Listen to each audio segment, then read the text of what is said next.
Hi, welcome back to Rare Photos. I am sorry I've been kind of missing in action. I've just been really busy with my regular job, and I have I had a small little sickness for a couple days, and some family stuff that I wanted to spend time and focus on. But I'm back, and I wanted to read some of Lisa Marie's memoir, and I hope you enjoyed the video with Sarah Angel. We're definitely going to have her back on. She did send me a whole long list of things that she wanted to talk about, and she's impressive as an author and a very intelligent person, and I know that y'all are enjoying watching it.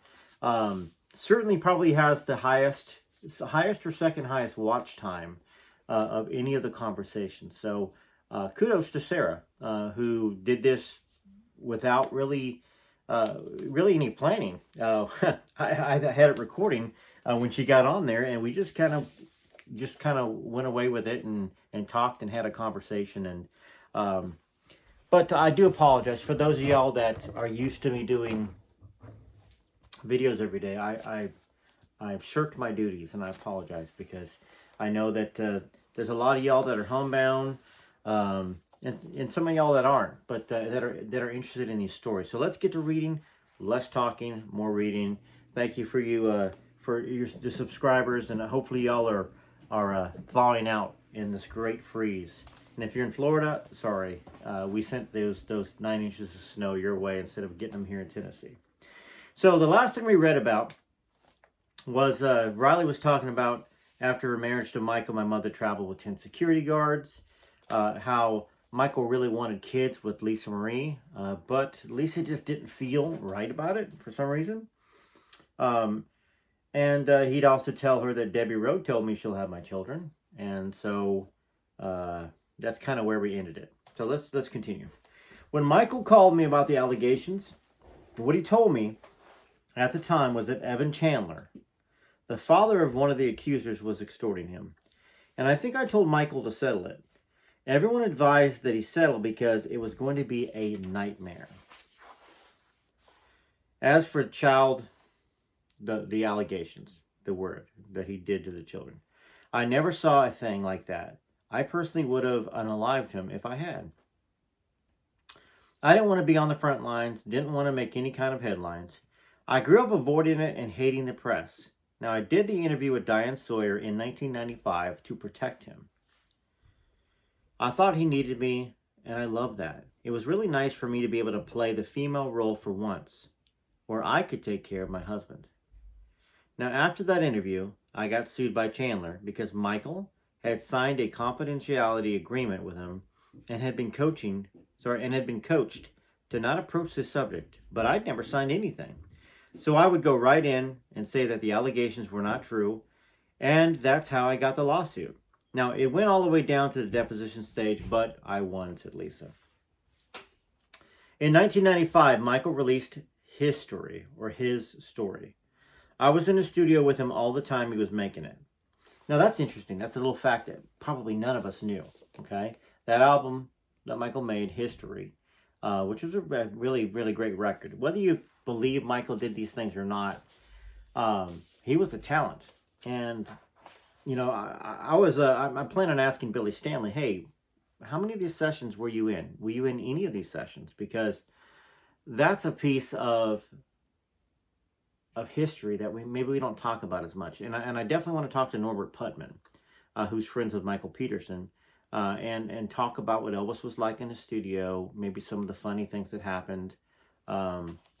So when it came time to do the pre-press, it was clear the pressure was on him, and I started noticing differences. Now, this is Riley. For about a year, they were riding the high of being newly in love, and then things went downhill.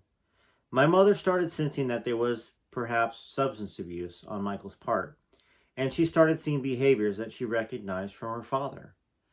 He began to be more secretive around her, and she told me that she thought he was protecting his addiction. At the time, my mom was very anti-drug. She would go on to march in the streets of D.C. to protest the use of psychiatric medicine in children. When she started asking more questions about his addiction, it would cause a lot of friction. Now, they began fighting a lot, and he would ice her for days. I know there was really a bad fight, at some point. Somebody threw a plate of fruit at somebody. They were two big spirits, and they both had big tempers. And paranoia grew in both of them, and they were surrounded by people whispering in their ears. And obviously, everybody on Lisa's side was like, stay away from him, get away from him. He's going to destroy your career. He's going to drag you down. He's going to drag your family down. If he's guilty, you stood behind him. And on Michael's side, they were like, you need to get control, make sure Lisa says this, says that. And what if somebody around says something? What if she flips on you? It had to be very stressful. During the 1994 MTV Video Music Awards, she had no idea that he was going to kiss her until right before it happened. Eventually, the thought crept in her mind, did he just do that for press? Was he just another version of her first love, who had sold photos from the park? It sparked a fear that maybe he was only around because she was Elvis's daughter, a novelty. She no longer trusted him. She believed Michael no longer trusted her either, and he felt that she was catching on to his addiction. That had to be a terrible thing for Lisa. Her father passes away. She sees a lot of the signs as a child, recognizes him then as a child, and then here she is married, and she's trying to be clean, and she is clean, and she's with somebody who, in a sense, is a very much like her father, kind, generous to a lot of people, very loving to people, loved by the world, in an addiction. That's really bad. And we know that, both Elvis and Michael passed away because of those addictions. Now, with Elvis, it very well could have been a heart attack, but we know it probably was from all the medical stuff that he had and the overuse of prescription medications. And with Michael, we know it was propofol. Her distrust of the people around her only grew. At some point, Michael disappeared for days, and my mom couldn't find him. She was reaching out to a circle, but no one would tell her anything. Michael started going to the doctor's office a lot, is what Lisa says now. I'd pick him up, and he would be really out of it. I think it was Demerol shots. Oh my gosh. Maybe some of y'all have been in this situation. I haven't, fortunately. Fortunately, I have not. Well, maybe in some ways. Not this is substance stuff, but when you're around somebody that has a similar pain, some issue that bothers them, anxiety perhaps. Maybe somebody you've dated before had anxiety, and then you're dating somebody else with anxiety, or you married somebody with anxiety, and then you married somebody else with anxiety.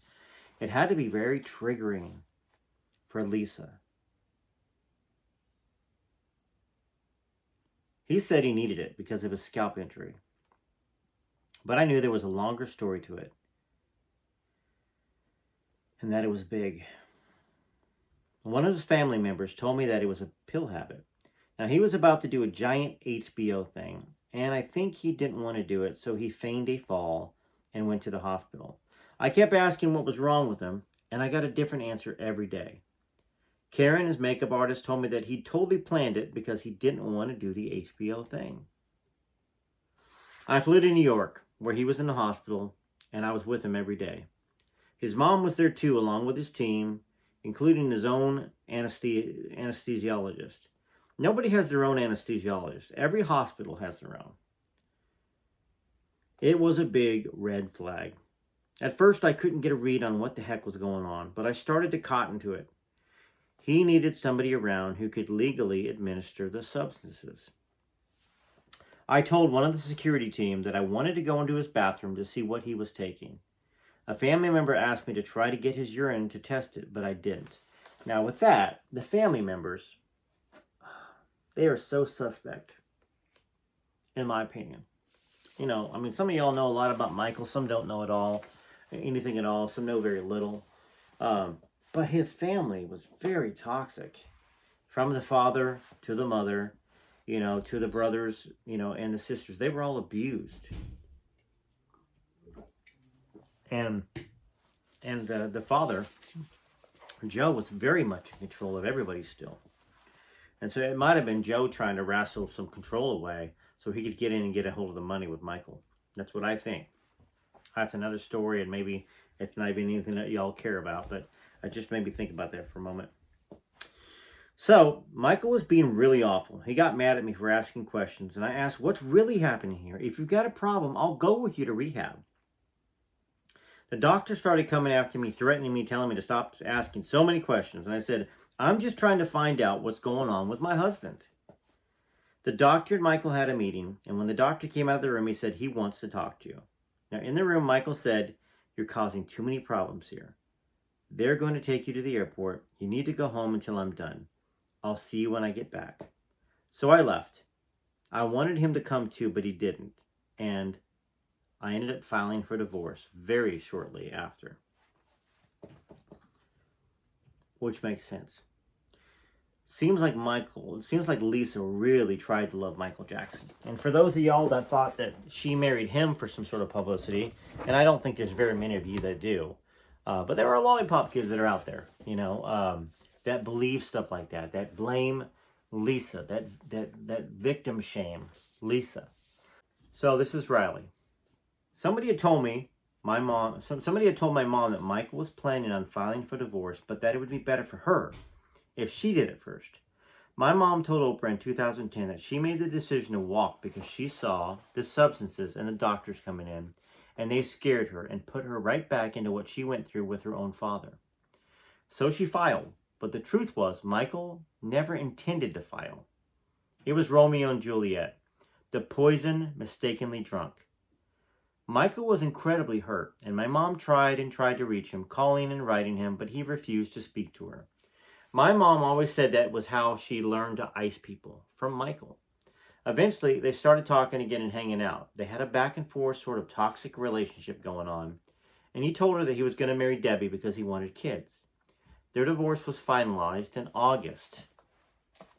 What's familiar about that date? August 16th. It was finalized August of 1996, and Michael married Debbie 3 months later. But we'd still go to Neverland. I'm not really sure that the vibe was between what the vibe was between my mother and Michael. I don't know if they were still hooking up or not, but we were certainly over there a lot. So, it's such an interesting part of Lisa's life, where there's a lot of thoughts, a lot of accusations, a lot of assumptions. But hearing from Lisa and Riley, Lisa loved Michael. She thought he was innocent. Even after the divorce, Lisa was still spending time and spending probably nights and days and weeks over at Neverland with Michael. What do y'all think? And once again, I apologize that I've not made a lot of videos. I hope I can get back on into doing it. The weekend's coming up. I definitely have to do some more taping with Dario Matera. Probably next week I might speak with Billy Stanley again. We're talking about maybe doing something every other week. Michael Peterson's still in Hawaii, I believe. But I'm still going to be talking to my buddy Craig Campbell, country singer. And then Denny Baker. She's an Elvis influencer that loves to lip sync Elvis. And she's a sweet, young, kind girl that's married to a former country music star who sang My Love. I don't know why my brain is not working right now. Brady Seals from Little Texas. My love, are you ready for my love, my love? My love is ready for you. Remember that country song? And then they had that God bless Texas with his own hands brought down, something like that, I've been sent to spread the message, and God bless Texas. That was their two of their bigger hits, and anyways, she's in the Elvis world, and I've known her for years, and a lot of people are very mean to her. I think, maybe they think they're using Elvis, that she's using Elvis for clout, but she truly, truly loves Elvis. She goes to all these different places. She's involved in Elvis every single day. So we'll get her on the show and hopefully see what y'all think about her and find out about her life, find out what she's doing.